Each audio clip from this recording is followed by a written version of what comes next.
In the previous lesson, we established the brief, the problem that we're ultimately trying to solve. Now in this lesson, we'll look into our audience.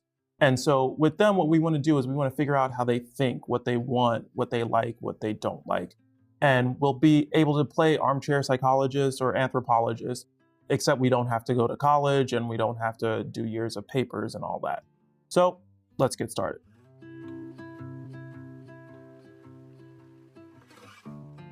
So let's dig into your audience. The main question we have to really ask ourselves is, who are you making this for? Really, it's a series of questions that'll help you narrow down that audience that we're targeting. Again, if we're just looking at runners or just people who like rap music or people who are interested in sports, you're not being specific enough. Your insights won't hit particularly hard. Your thoughts will just be too broad to really strike any sort of resonance with your targets.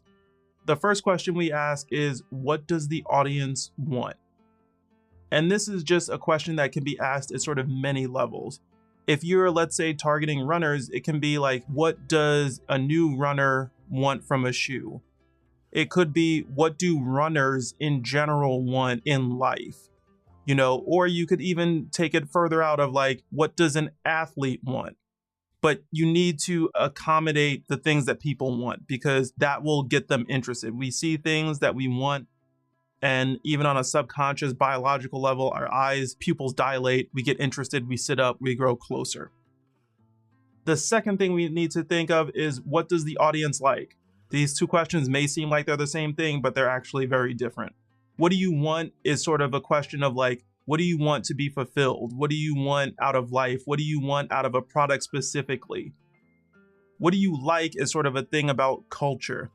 What's the music you listen to? What's the fashion that is important to you? These are the sort of things we should also take into consideration as we begin to answer the question that we are being tasked with.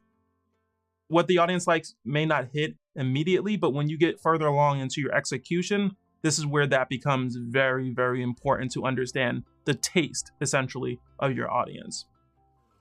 Who does the audience hold in high regard? This is, again, a question of taste. If we just think of like people who are cool, right? So in the world there's a great amount of people who we can consider cool. LeBron James is cool to some people. Kanye West is cool to some people. Kim Kardashian is cool to some people. Tony Hawk is cool to some people. But if you think about it, for most of the people who find Tony Hawk really cool, they're going to be skaters of a certain age, right? A lot of those people probably don't think Kim Kardashian is cool. And a lot of the people who think Kim Kardashian is cool probably don't know or don't care about Tony Hawk. So we need to, again, make sure we understand who are the people who are relevant and what are the things that are relevant to the people we're trying to sell things to. Again, this will come in handy really strongly once we get into the execution sort of phase of it, or when we start thinking about possible people to endorse a product or people to collaborate with. These are all things we should keep in mind. What do they hate? This is, again, a question of taste. And really what we want to make sure we understand is, again, who is the audience? What taste do they have? So that we don't unintentionally offend them or turn them off or say something or reference something that this group of people inherently does not like. Especially when you're dealing with subcultures, this is something you have to be very, very, very cognizant of. Again, if you're selling something to skaters, don't use Kim Kardashian because skaters do not like Kim Kardashian. If you're selling something to mothers in general, you probably don't want to use the most X-rated hardcore rapper or filmmaker that you can think of because that person probably does not appeal to them and they will probably actually actively hate them. The last thing we think of is what the audience is expecting. Again, this is something that we can use to help guide us. If you know that our audience is expecting one thing, if they're expecting a commercial that is very happy, if they're expecting an album cover that is very gory, you can do one of two things. You can say, hey, we're making an album cover for a death metal band. The expectation is gory. All right, I'm going to steer into that. We need to find the goriest thing that we can possibly think of and outgore everyone else in the death metal album cover scene. Or we could say, hey, death metal people are expecting something gory. How can we give them the experience that they're looking for or play off that expectation? Do we totally go left and put a picture of somebody's grandmother on a death metal cover? just to mess with their expectations? Or do we put a picture of like a beautiful flower that is also the most deadly flower known to man? And that is sort of like steering out of their expectations, but kind of still giving them the same thing at the same time. Let's look at an example that really targeted its audience. It's from Nike. It's called Nothing Beats a Londoner. Let's check it out. I've had the longest day, man. You said you were gonna come to me, now you're telling me to come to you. I'm not getting on a cycle. Cycle? That's light work. Man's got to run 2 miles from ends just to get to training.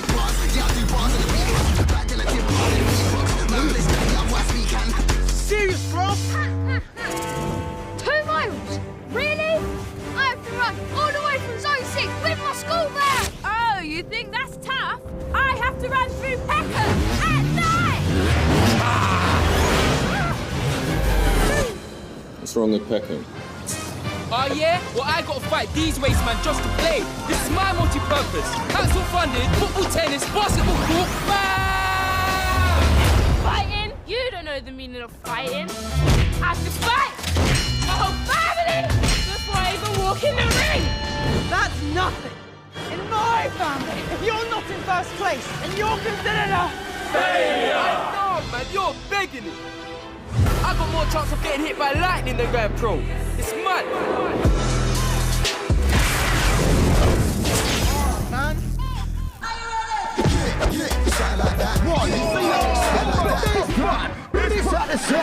man. Are you serious? I've got to get to the biggest game of my life, score a banger, right in the top bins,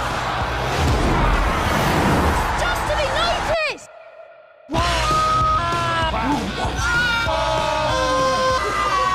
She gets to play with other people. Lucky. No one plays ice hockey in London. I have to be my own team, my own opposition, and my own coach. Yeah? Well, I have to run to training, coach my own coach, carry my whole team, and I'm best mates. What would the role be? No.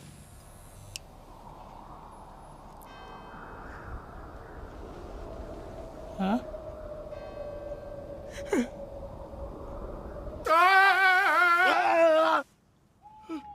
Morning. I know!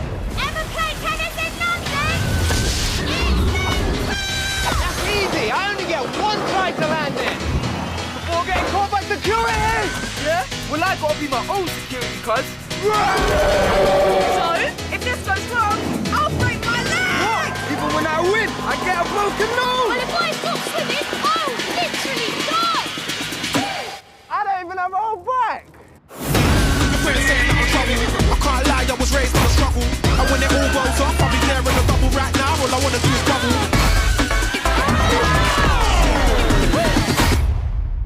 This is London.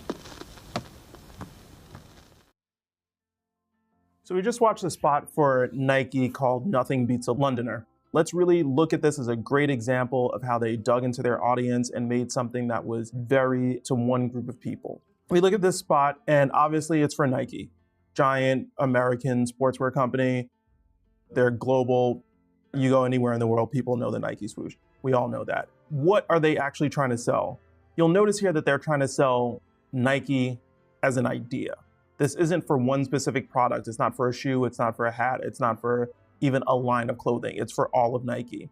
We'll take this as an opportunity to make a quick bit of differentiation.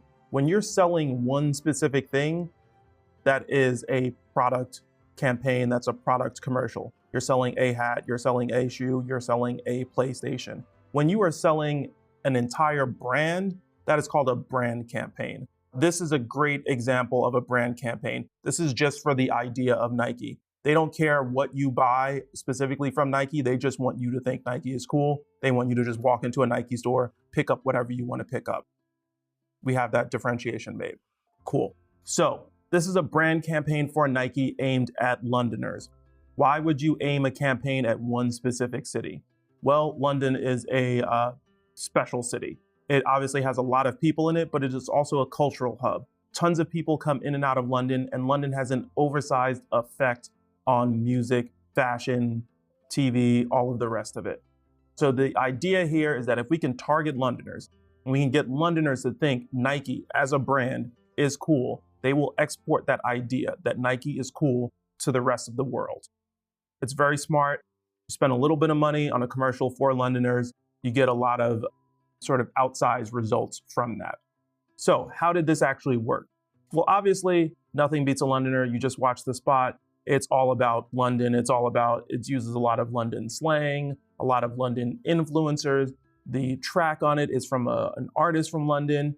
All of that is baked into it. That is all very obvious. And with a lot of audience research, and obviously they had to have people who were from London who could give you the specific slang that people are using and the exact way to use it, the right accents, all of that.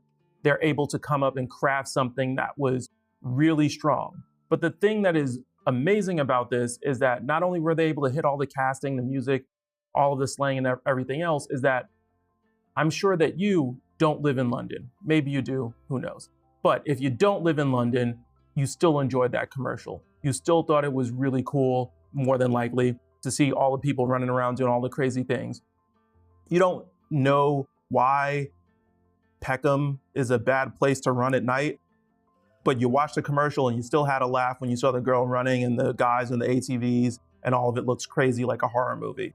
That is great advertising where you can aim at one specific group of people in London, have them totally appreciate it, feel seen, and feel like this big multinational corporation from America totally gets people from London, but you and I can be from somewhere else and we can also still enjoy it. And we also still come away thinking Nike is cool. That is a great use of digging into your audience, really targeting something, but then having an oversized result where it spreads out to everyone else. And the idea, Nike is cool, Nike is a brand I want to associate myself with, reaches out to everyone else. So now let's look at our two examples. And here we'll again look at how digging into the audience can help shape our brief and help shape our solution to the brief. So let's look at our first example, the rapper. So we're gonna presume that we know absolutely nothing about rap music, where we'll presume we're not music nerds, but we're tasked with this brief of making this album cover for this rapper. And so we'll have to do some research. So we'll turn to our dear friend and one of our most valuable research tools, google.com. And we will go on Google and we will say, hey, I know nothing about gangster rap. Let's get acquainted with it. So the first thing I would do, presuming I knew nothing about gangster rap, I would go on Google and I would see what are some of the top rated gangster rap albums of the last 2 years. And because the thing we're most concerned about right now is making a cover, I would just sort of peruse the covers and just try to understand what are some of the prevailing sort of visual aesthetic cues that we can pick up from these covers. So we'll look at a list of the top rated albums from 2021.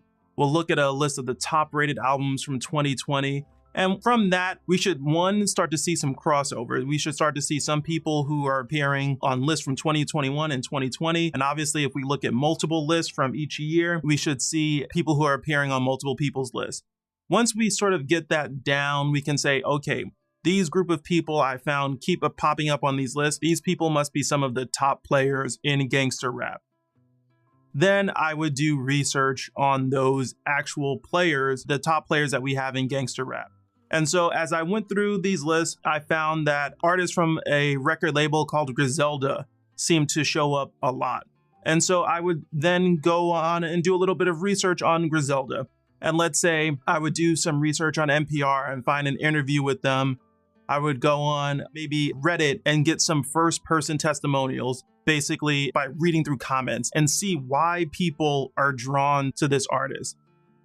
And this is really where you can get a lot of information, especially if you know nothing about the subject matter. Go to Reddit and find people talking about the thing that they love. Read record reviews or read reviews of the product, whatever it is, to understand normal people telling you why they love the thing and experts telling you why the thing is great or why the thing isn't. This is, of course, going to take a lot of time. You should do this with as many people on the list that keep popping up until you feel like you have an understanding of the draw that the audience has to the product. And so here, I feel like we understand the draw of gangster rappers a little bit here.